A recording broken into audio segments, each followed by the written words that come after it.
Pwede ba magdala ng Biblia sa pagsamba ng INC? Yan ang isang magandang tanong ng isa sa mga nagkomento sa isa sa mga content sa channel na ito, at iyan din ang tanong ng marami, lalo na yung mga may naririnig na sa INC raw ay bawal nga raw sa kapatiran ang magbasa ng Biblia at lalong bawal daw na magdala ng Biblia sa kanilang pagsamba. Ano po ang makatotohanang sagot sa napakagandang katanungan na iyan? Marami akong nababasang komento na kagaya niyan, na yun nga, na bawal nga raw sa mga INC na magbasa ng Biblia at bawal din daw magdala nito sa pagsamba. Ang nangyayari raw ay nakikinig na lang ang kapatiran sa sinasabi ng ministro nila at pinaniniwalaan na lang ang mga ito nang wala na silang pagsusuri na ginagawa. Sabi nga ng marami ay uto-uto nga raw ang mga INC, madaling papaniwalain. Pag tinanong ninyo ang kapatiran, may iba silang sinasabi Alamin nga po natin kung ano ba talaga ang totoo. Yan ulit yung tanong at gusto kong ulitin na tama at maganda ang tanong na yan. At yung nagtatanong ay naghahanap ng diretsyong sagot. Walang paikot-ikot, walang pasikot-sikot. Basahin po natin ang walang pasikot-sikot na sagot ni Gerald Cunanan na tiyak ko na isang INC. Nababasa po ninyo. Sobrang pwede po at magtala kayo ng mga talata. Wala pong problema. Sobrang open po yan. Kahit hindi INC, welcome na welcome po kayo. Chismis lang po na bawal daw po magbasa ng Biblia, mga INC. Ayan, pwede daw po, ginoong nagtanong. Chismis lang daw po yung naririnig ninyo. Nagbigay pa siya ng advice para po sa inyo na pwede ninyong gawin. Liban sa pwede kayong magdala ng Bible sa pagsamba. Maglista daw po kayo, magtala. Isulat nyo raw yung mga berso, yung mga talata na babasahin ng ministro. Paano nyo po malalaman kung anong talata? Sinasabi po yun ng ministro kung anong talata bago niya basahin. Yun po ang hindi alam nitong mga nagsasabi na bawal daw sa kapatiran ang magbasa ng Biblia. Bakit pa ipaaalam sa kongregasyon kung bawal pala sa kapatiran ang magbasa ng Biblia? Common sense, di po ba? Yan din ang punto ni Jose Protasio na sinasabi nga niya, hindi po totoo na pinagbabawalan magbasa ng Bible. Sa totoo po, marami akong copy ng iba't ibang Bible. At doon sa bandang baba, kung bawal, bakit sinasabi pa kung anong talata at aklat ng Biblia bago basahin? At yun nga, para lalong makatulong daw sa inyo, ay ilista raw ninyo yung mga talata o verses na sasabihin ng ministro. Alam po ba ninyo na yung paglilista ng mga talata na binabasa ng ministro ay napaka-epektibong paraan para mapatunayan po ninyo kung tama yung binasa sa pagsamba? Ginagawa yan ng kung hindi man lahat na kapatiran ay yung marami na may gusto na pagdating sa bahay ay babasahin niya sa Biblia niya, lalo pangat masyado siyang na-inspire doon sa isang talata na yon. Gusto niyang basahin at ulit-ulitin. May nakatabi ako minsan sa pagsamba ng INC, nagsusulat Sinusulat niya. Di ko po alam kung INC na siya o bisita doon. Pero at least di po ba? Ginagawa rin niyang paglilista na yan ng mga nagsuri sa iglesia, kagaya ni Rufo Robilin. Hindi po bawal magbasa or magdala ng Bible sa pagsamba. Nung doktrina pa ako, dala ko notebook at ballpen para lahat, sinasabi ng ministro, sinusulat ko. Pagdating sa bahay, tinitingnan ko kung same sa Bible ko sa bahay. Yan po ang matalino, masipag pa, di po ba? Hindi po biro magsulat lalo't pasmado ang kamay nyo. Masakit po yan at nanginginig pa. Ano po ang resulta nung ginawa niya? Pareho ba sa Bible niya yung binasa ng ministro sa pagsamba? Same naman ng binabasa nila. Kaya pinagpatuloy ko pa hanggang sa nauunawaan ko dahil isip ko, malay mo, hindi totoo yan. Sa kanila lang, tinakpan lang ng bond paper. Pero lahat nabasa ko sa sariling Bible ko, nabili ko sa SM. Same naman. Pareho lang. Duda pa siya nung una eh. Baka raw hindi totoo. At ano raw? Malay mo, hindi totoo yan, sa kanila lang. Tinakpan lang ng bond paper. Ay, bakit may bond paper doon? At bumili pa talaga siya ng Bible sa SM. Kumpara lang. Ayun, nung napatunayan niya, ay INC na siya ngayon. Yun ang ibinunga. Speaking of bond paper, may nabalitaan ako, hindi ko napanood na-relay lang sa akin ng isang kakilala tungkol sa isang debate ng INC laban sa ibang relihiyon. Hindi ko na po sasabihin kung anong relihiyon. Research niyo po kung gusto niyong malaman kung anong relihiyon yun. Yung mga INC naman, itanong nyo sa ministro nyo, tsak alam nila yon. Yung magre-react naman dyan violently, baka siya yun. Hindi bond paper ang issue eh. Ang ginawa nung defender ay pinilas yung isang pahina ng Bible. Pambihira. At pinalitan ng pahina na nakasulat doon yung pangalan ng relihiyon niya na sa totoo lang ay hindi mo talaga mababasa sa Biblia. Nilikot po ang Biblia sa madaling salita. Hindi basta tinakpan ng bond paper. Kinalas yung pahina, pambihira naman oh. Yan ang panloloko. May sariling channel na po siya ngayon sa YouTube dahil sumikat siya sa panloloko. Sus Mariosep, napakalaking disgrasya ang aabutin. Ba't ba tayo napunta doon? Balik po tayo dito. Doon naman tayo sa pagdadala ng Biblia sa pagsamba. Sabi nga kanina, di po ba? Pwede daw po. So ganito po ang pwede nyong gawin. Pag sinabi ng ministro yung verse, yung talata, ay tingnan po ninyo sa Biblia. Nadalan nyo. May advice lang ako sa inyo. Bilisan nyo lang po ang paghahanap ng talata. Bakit po? Nako, mahaba na po ang 5 seconds sa paghanap ng ministro sa talata na sasabihin at babasahin niya. Sa nakikita ko ay karaniwan na po na pag binuklat ng ministro ang Biblia ay nandun na yung talata at babasahin na lang niya. Pag babagal-bagal po kayo sa paghahanap sa Bible na dala nyo, ay maiiwan kayong mag-isa sa loob ng kapilya at nakauwi na sila lahat. Aro, Diyos ko. Bakit nga karaniwan na hindi na talaga nagdadala ng Biblia ang mga INC sa pagsamba, samantalang hindi naman pala bawal? Simple lang po sa naiintindihan ko. Kayo po na mga kapatiran sa INC, pakicheck nyo nga po ako kung tama itong sasabihin ko. Base lang po ito sa aking obserbasyon. Ito po ang mga dahilan sa nakikita ko bilang nagsusuri at nag-oobserba sa iglesia. Una, hindi sila required magdala ng Biblia sa panahon ng samba. Pero kung gusto ng kaanib na magdala, ay pwede naman. Tama po ba ako, mga kapatid sa INC? Tama po ba ako na hindi nga kayo required na magdala ng Biblia sa pagsamba?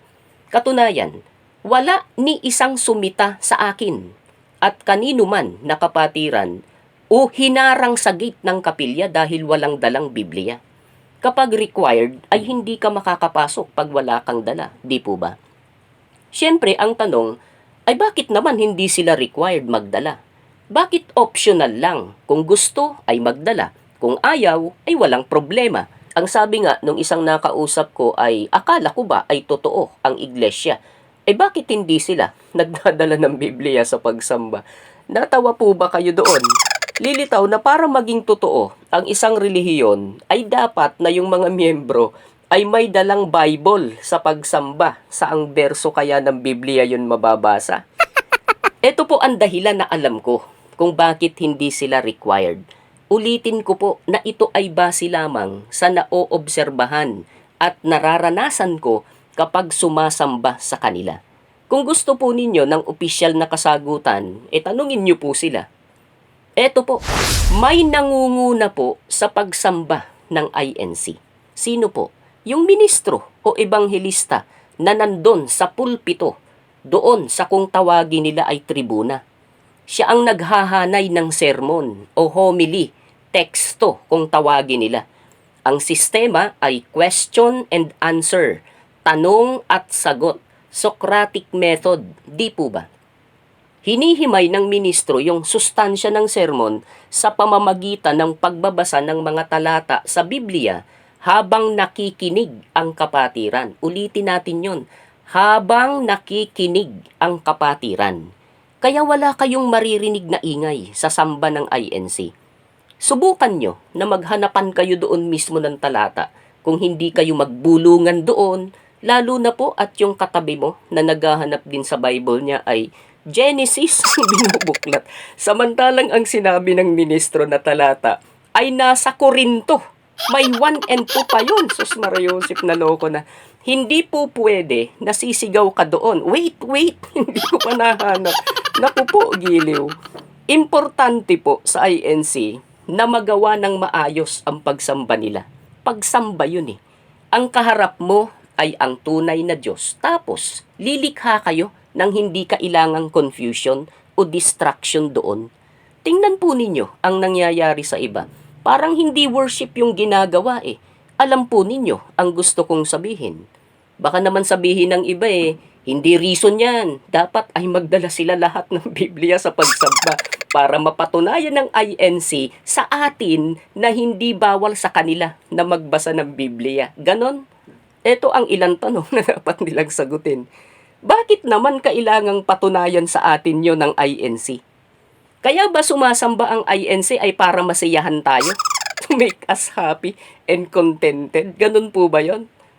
Ang Diyos po ang pinakadahilan ng kanilang mga pagsamba. Hindi po tayo o sino man.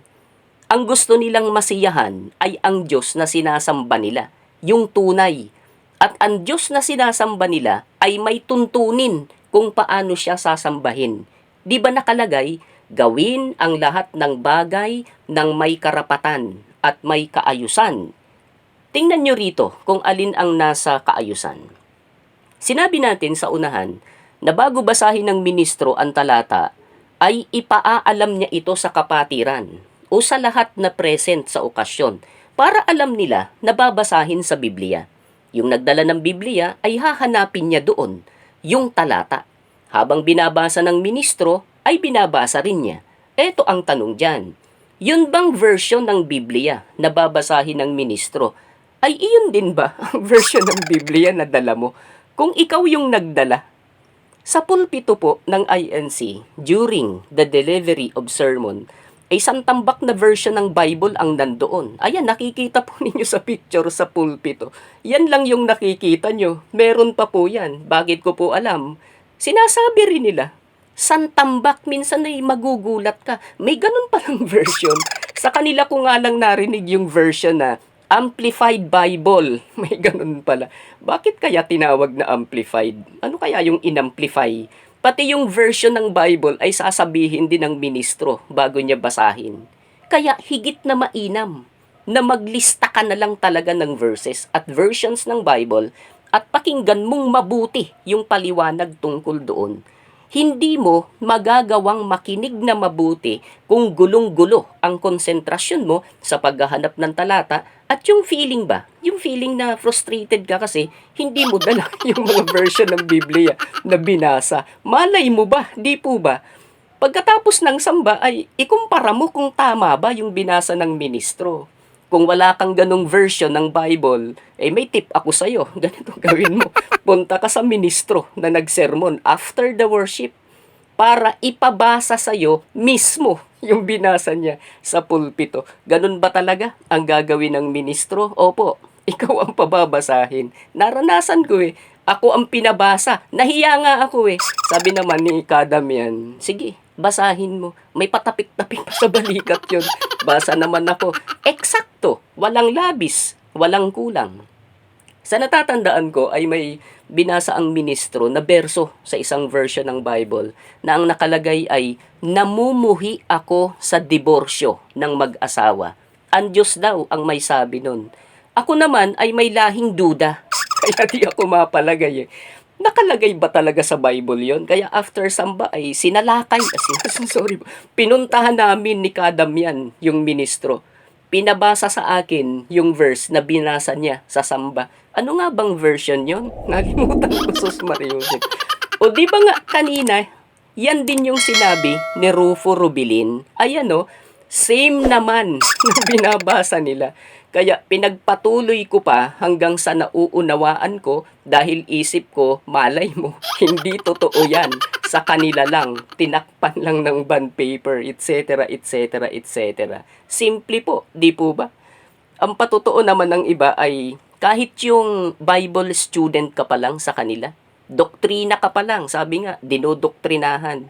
Ikaw ang pababasahin ng verse na kailangan mong malaman. Kagaya ng naranasan nitong si Noli Empeno. Basahin nga natin to. Magandang araw po. Napakagalang ni Noli. Tama po, magandang matapik yan. Dahil marami pong nagsasabi na hindi daw pinagbabasa ng Bible ang mga miyembro ng INC. Mga nakimarites lang. Hindi nila alam. Eto na po yun. Hindi nila alam. Hindi pa kaanib, pinagbabasa na ng Bible. Sa doktrina pa lang. Kita nyo na po. Hindi pa kaanib. Doktrina pa lang daw. Pinagdiinan niya eh. Doktrina pa lang. Pinagbabasa na ng Bible. Bigla ngang napabati. Pabati naman po, idol. Salamat po. O ayan, binabati kita, Noli Impeno. Salamat sa komento mo. Eksakto ang timing mo sa pagpapabati. Sa kapatiran po galing ang mga yan, mga kababayan. Nasa sa inyo na yan kung maniniwala kayo o hindi. Walang problema sa kapatiran yan. Baka na naman sabihin ng iba, kapatiran nila yung mga yan eh. Natural. Ang sasabihin yan, yung pabor sa iglesia nila. Asus, eto na naman tayo. Kayo po, kanino kayo kukuha ng totoong impormasyon tungkol sa totoong nangyayari, halimbawa, sa isang pamilya? Doon ba sa miyembro mismo ng pamilya? O doon sa kapitbahay mo na chismosa? Ang sakit po, Pasensya na po. Kung wala kayong tiwala, eto pa pala, speaking of tiwala, alam nyo po ba kung ano ang pangalawang dahilan sa nakikita ko kung bakit mas pinipili ng mga INC na wag nang magdala ng Biblia sa oras ng samba nila? Tiwala po. May tiwala sila sa nagtuturo sa kanila. Di kagaya nitong miyembro ng isang sekta na nagsabi na kaya raw sila nagdadala ng Bible sa worship ay para makasiguro raw sila na hindi sila niloloko ng pastor nila o preacher na nagtuturo. Walang tiwala sa preacher nila. Ang Diyos ba na sinasamba po ninyo ay nasisiyahan? Na makita niya sa puso at galaw ninyo? Na wala kayong tiwala sa pagtuturo ng preacher nyo? Kung totoo na kayo ang tunay, bakit ganon? Bakit hindi nyo pagkatiwalaan ang nagtuturo sa inyo? Hindi kayo nababakuran ng katotohanan pagkaganyan. No wonder sa panahon ng worship ninyo ay school bukol ang inaabot ninyo. Hindi rin ako magtataka na sa panahon mismo ng worship ninyo ay nagtatalo-talo kayo, nagdedebate kayo tungkol sa paliwanag sa isang berso. Sa panahon ba dapat ng worship nangyayari yan? Sa isang Bible school dapat ginagawa yan at hindi sa mismong worship. Nalalabag nyo ang katuruan ng sagradong libro, di ba? Yung binasa natin kanina, gawin ninyong may karapatan at may kaayusan ang lahat ng bagay. Wala akong nakikitang karapatan. Ewan ko po sa inyo, baka may nakikita kayo.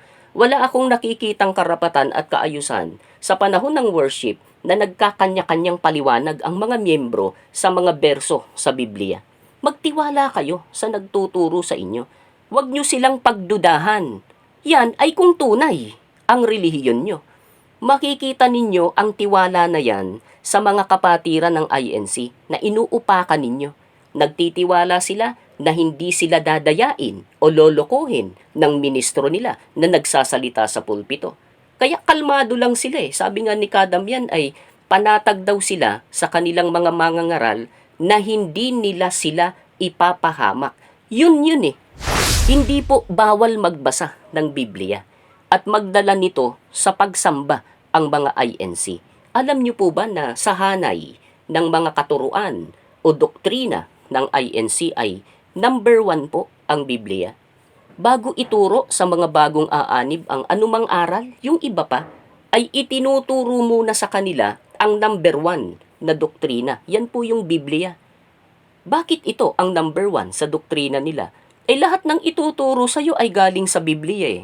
Natural lamang na Biblia muna ang ipakilala nila sa iyo na bagong aanib sa kanila. Yung ituturo nila sa iyo na iba, yung iba pa, ay doon nila babasahin. Kaya tama yung kapatiran nung sabihin nila na chismis lang, na pinagbabawalan daw sila. Yung iba namang kapatiran, alam po ninyo, tinatawanan na lang nila ang mga naririnig na yan dahil alam nila ang totoo. Kagaya nitong si Living the Aloha Dream. Ano ang sabi niya? Awa naman ng Diyos, walang ganyan sa Iglesia ni Kristo. Dahil kung ganyan, aalis na din ako. Tungkol naman sa pagbabasa ng Biblia, marites lang yan. Meron akong Biblia lagi sa bedside table ko. Not just to be a decoration, kundi para basahin. Malinaw po, di ba? Hindi lang dekorasyon, kundi para basahin. Si Jose Protasio pa rin, kung itutuloy natin yung sinasabi niya kanina, hindi lang siya basta nagbasa ng Biblia eh. Kinukumpara pa niya yung iba't ibang translation. Basahin nga po natin. Hindi po totoo na pinagbabawalan magbasa ng Bible. Sa totoo po, marami akong copy ng iba't ibang Bible dahil dati po akong seaman. At pag nakaka-shore leave po ako sa Europe at sa US, may mga seamen's club sila na nagbibigay ng mga Bible na iba-ibang translation at iba't ibang lingwahe. At ito ay inuuwi ko at binabasa ko at kino-compare ko ang mga translation. Kaya marites lang yung binabawalan magbasa ng Bible. Yan po ang kapatiran. Sila po ang inyong paniwalaan. Wag po yung mga marites, sabi nga po. May tanong pala ako sa mga laging dala at laging nagbabasa ng Bible nila. Nabasa nyo na po ba sa Bible ang pangalan po ng inyong iglesia o relihiyon? Ang tagal nyo na pong hawak yung Bible nyo. Kupas na po ang kulay at halatang dumaan na sa maraming karanasan. Saan pong berso ng anong libro sa Biblia nyo mababasa kung sakali yung pangalan ng relihiyon po ninyo? O baka kagaya kayo nung isa na nilikot ang Biblia at isinulat doon ang pangalan ng relihiyon niya. Dagdagan pa po ang pagbabasa ng Biblia.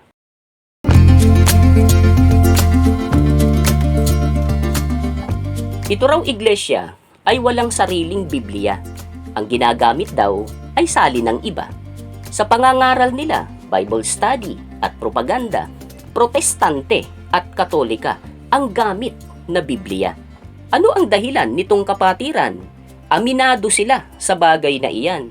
Samahan niyo po ako sa susunod na talakayan. Bakit nga ba ganoon? Ano ang dahilan? Pinapabati ni Mayumi Tuason si Ka Elda Sayas dyan sa lokal ng Imus, Cavite South. Kumusta po kayo? Shoutout naman kay Romeo Gueco dyan sa North Vancouver, Canada. At syempre ay kay Noli Empeño. Salamat sa iyong komento. Pinababati naman ni Noel Pauline Sr. si kapatid na Damsel Pauline mula sa lokal ng Gifu, Japan. Shoutout po sa lahat ng may tungkulin sa lokal ng SSS Village, Metro Manila East, especially sa Finance Department. Mula naman kay Elma Sampilo, mabuhay po kayo dyan. Shoutout din sa lokal ng Kalamansig, Sultan Kudarat, Distrito ng Maguindanao mula kay Luisito Pabilona Jr. Maging kay Kent C. Langtok, dyan naman sa Davao City. Shoutout kay Relly Liwanag mula sa kanyang mister. Lagi raw silang nakasubaybay. Maraming salamat po sa inyo. Shoutout kay Elmer Corpus mula dyan sa lokal ng Santor, Distrito ng Palayan City, Nueva Ecija. Shoutout sa leadership ng lokal ng Toronto, lalo na sa kanilang masipag na destinado na si kapatid na Sherwin De Jesus mula naman kay Carmelino Giao. Shoutout kay Baby Potato at sa Cow Family dyan sa lokal ng Bagong Silang 5, Distrito ng Caloocan North. Kumusta na daw po ang mga taga Purok 16? Happy viewing po sa inyo. Shoutout po sa lahat ng kapatid sa buong mundo at sa lokal ng Gapas, Quezon East at sa asawa ni Jess Sardanyas na si Abigail Dayaon. Shoutout sa fiancé ni Ros Santiago na si Minerva Ventura. Kumusta na kayong dalawa? Palagi sana kayong mag-pray. Shoutout sa mga kapatiran ni Cherry Manzanares dyan sa lokal ng Bagong Bayan, Taguig City, lalo na sa kanyang bana na si Tereso Manzanares at sa kanyang apo na PNK na si Kinex Scarlett Dorado. Gayon din kina Susan Carion, ka Analisa Masayon, ka Dennis Halandoni. Shoutout sa lahat ng kapatid sa lokal ng Caloocan mula kay Marita Santos. Abangan po sana ninyo ang kasunod nating episode. Salamat po. Mag-ingat po tayong lahat.